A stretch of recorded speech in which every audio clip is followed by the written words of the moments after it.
Há meses da realização das eleições gerais de 2024, o Centro de Integridade Pública apresenta um estudo denominado 25 anos de fraude eleitoral, de Joseph Allen, que é coautor do boletim CIP Eleições. O também jornalista que cobre o processo eleitoral desde o surgimento do multipartidarismo em Moçambique, recorre à cronologia e fatos documentados por si e por várias organizações para chegar à tese de que as eleições em Moçambique nunca foram transparentes. Vamos por partes. 1986. Após a morte de Samora Machel, Chissano herda um país mergulhado numa crise profunda, causada pelo conflito armado com a Renamo e pelos ataques dos regimes minoritários da África do Sul e do Zimbábue.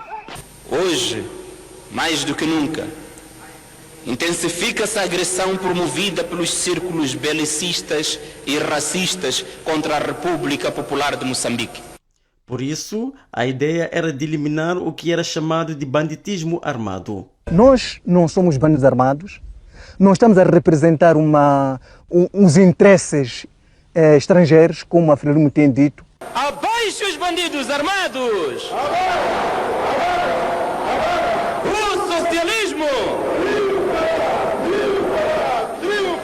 Mas o socialismo não triunfou, razão pela qual o governo viu-se obrigado a negociar a paz com a Renamo, o que culminou com a realização das primeiras eleições gerais em 1994. I'll guarantee that after the elections we will respect the results. Mas o estudo revela que não foi bem assim. Recorda que o erro começa em 1993, quando o então secretário-geral das Nações Unidas, Boutros Ghali, visita Moçambique para monitorar o processo de desmobilização e de preparação para as primeiras eleições gerais. O dirigente teve encontros com as duas lideranças que, na altura, acordaram uma Comissão Nacional de Eleições que não seria neutra, mas sim composta por membros nomeados pelos partidos políticos. Do mesmo modo, o STAI teria representantes políticos, sendo seu diretor nomeado pelo Presidente da República. A forma de funcionamento dos órgãos eleitorais foi alterada várias vezes, mas mantendo sempre o controle da CNE e do STAI pelo partido no poder. Mais importante do projeto para permitir a fraude é o facto de que a Comissão Nacional das Eleições e o STAI fizeram todo o apuramento e determinação dos resultados a segredo. A contagem efetiva dos boletins de voto nas assembleias de voto está aberta aos partidos, à imprensa e aos observadores. Mas o apuramento superior dos resultados, a nível distrital, provincial e nacional, é totalmente secreto.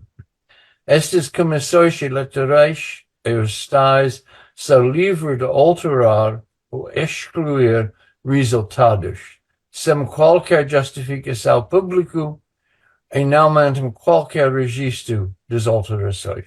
Segundo o estudo, mudam-se as lideranças nesses órgãos, mas a fraude continua.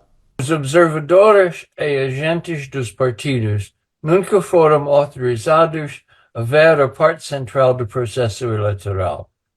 Mas os jornalistas e observadores compararam os resultados públicos a nível distrital, provincial e nacional e mostram que são regularmente efetuadas grandes alterações pela Comissão Nacional das Eleições e pela STAI. Mas elas recusaram sempre a explicar estas alterações, dizendo que são confidenciais.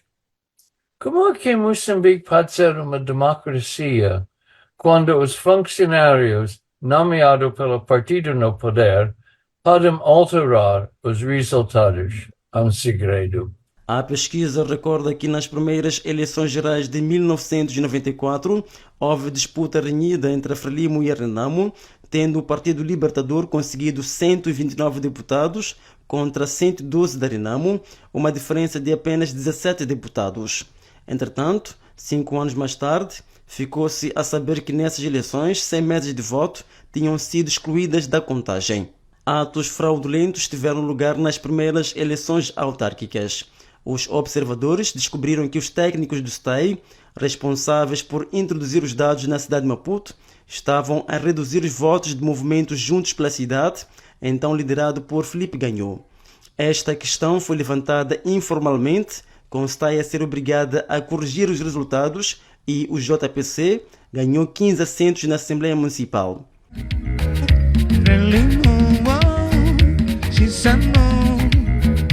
Mas o pior estava por vir. As eleições gerais de 1999 foram o cúmulo.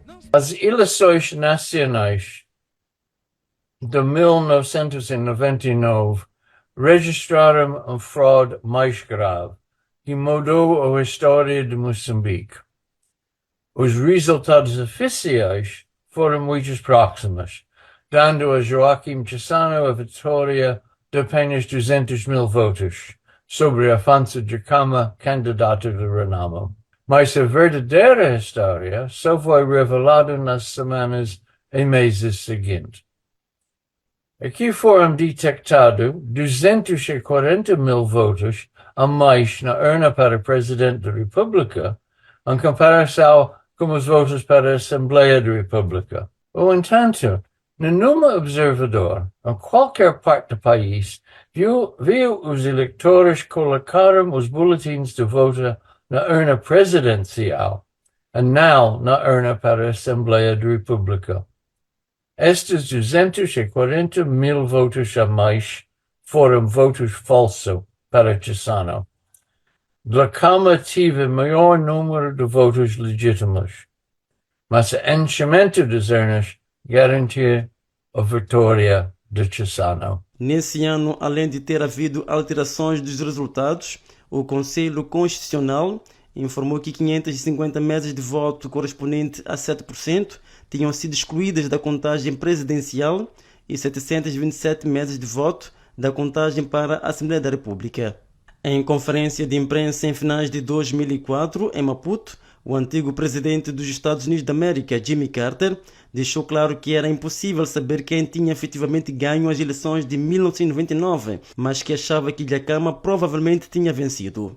Carter disse que a quantidade de correções feitas aos resultados em 1999 excedeu tudo que já tinha visto em qualquer eleição semelhante.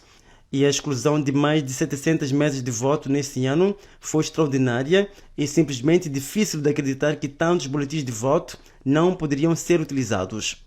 Segundo o estudo, a fraude aumentou a cada eleição. Em 2009, registrou-se um novo tipo de fraude. Funcionários das mesas de voto nomeados pela Frelimo colocaram uma marca extra nos boletins de voto da oposição, o que os tornou inválidos. Nas eleições gerais de 1994, 1999 e 2004, a percentagem de boletins de votos nulos foi de 3%. Este valor subiu para 4% em 2009, o que indica que mais 50 mil boletins de votos da oposição foram invalidados de forma fraudulenta. Na sua declaração final dos resultados de 2009, a Comissão Nacional das Eleições afirma que alguns votos tinham sido indevidamente invalidados por funcionários das Assembleias de Voto, agindo de má fé, e disse que se tratava de ação criminoso, mas não houve qualquer ação judicial. Porque as fraudes só aumentavam a cada eleição, em 2013, o então líder da Renamo, Afonso Dhlakama, retornou às matas para, através de ataques armados, forçar o governo da Frelimo a fazer alterações na legislação eleitoral. Tal veio a acontecer em 2014, mas os acordos tornaram a composição dos órgãos de gestão eleitoral mais politizados e benéficos ao partido no poder. Como nas autarquias de 2013 e gerais em 2014, o Conselho Constitucional descobriu que a Comissão Nacional das Eleições e o STAI, controlada pela Frelimo, fizeram um apuramento ilegal dos votos separado. O Conselho Constitucional encontrou algumas divergências entre os resultados provinciais oficiais e os resultados publicados pela CNE.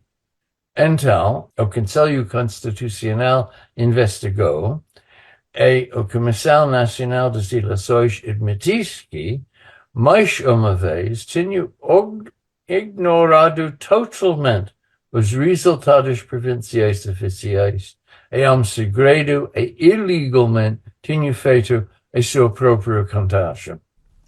As eleições gerais de 2019 mostraram uma mudança profunda na estratégia. A Frelimo deixou de se preocupar em convencer os eleitores de que as eleições eram livres e justas. Pelo contrário, mostrou que o voto não faz diferença e que o partido venceria, independentemente da vontade popular. E isto foi demonstrado de forma pública através da falsificação dos dados do censo populacional para preparar uma mega fraude.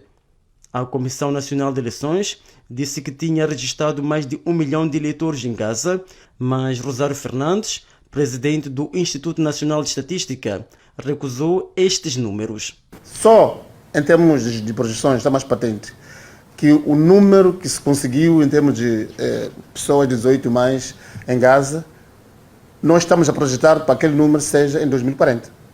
Olha as projeções, está escrito.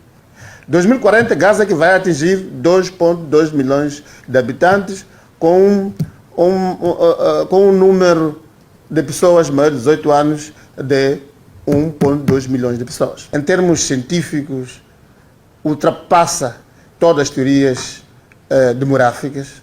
Então, não se pode perguntar isto aí, né? O que aconteceu, porque nós não sabemos. Entretanto, talvez as respostas estejam nas leis eleitorais, nós não sabemos. Foi demitido. E o mesmo caminho seguiu Rosário Fernandes, que pediu demissão. No dia da tomada de posse da nova presidente do INE, Fernandes pronunciou-se nos seguintes termos. Naturalmente que em caso nenhum poderá a ciência técnica ser sufocada sob qualquer forma, porque poderá isto incorrer em prejuízo da formação de políticas públicas. Está a intervir, o polícia está a intervir. Nas eleições autárquicas de 2023, a fraude foi evidente, publicada e publicitada nas redes sociais e televisões.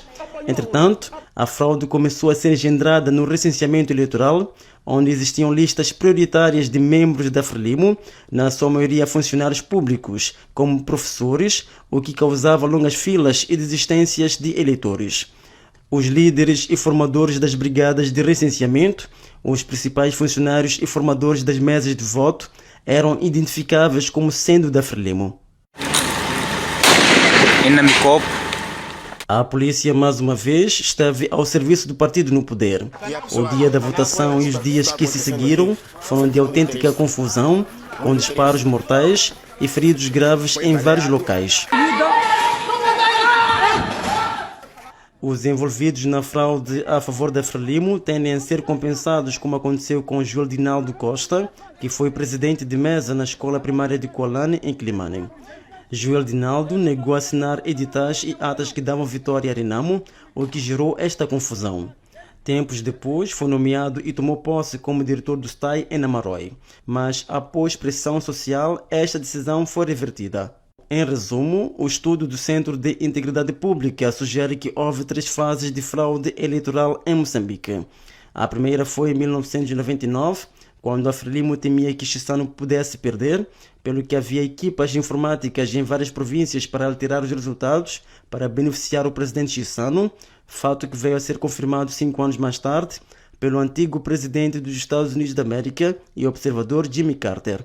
A segunda fase, que aconteceu ao longo dos 15 anos seguintes, consistiu em desenvolver o enchimento de urnas, a invalidação dos boletins de voto da oposição e a simples alteração dos resultados, factos que foram encobertos por um secretismo crescente. Houve ainda uma tentativa bem-sucedida de convencer os moçambicanos de que as eleições eram na sua maioria livres e justas e que o voto podia fazer a diferença. A terceira fase começou com as eleições autárquicas de 2018, a altura em que o roubo eleitoral foi exibido ao invés de escondido. Um dos primeiros exemplos foi a humilhação pública pelo presidente Nyusi ao chefe do Instituto de Estatística em 2019 por se ter recusado a alterar os dados do recenseamento para encobrir os eleitores fantasma de Gaza. Nesse ano, não só não houve qualquer tentativa de esconder a fraude, como foi dito aos funcionários públicos superiores que tinham de cooperar ou perderiam o emprego. O mesmo aconteceu nas eleições autárquicas de 2023, onde a fraude foi amplamente publicitada e organizada a nível central. Para o estudo, a Frelimo mudou a sua estratégia. Nem sequer finge que as eleições são livres e justas, agora veste a pele de um governo autoritário que quer mostrar que se manterá no poder, independentemente da vontade popular.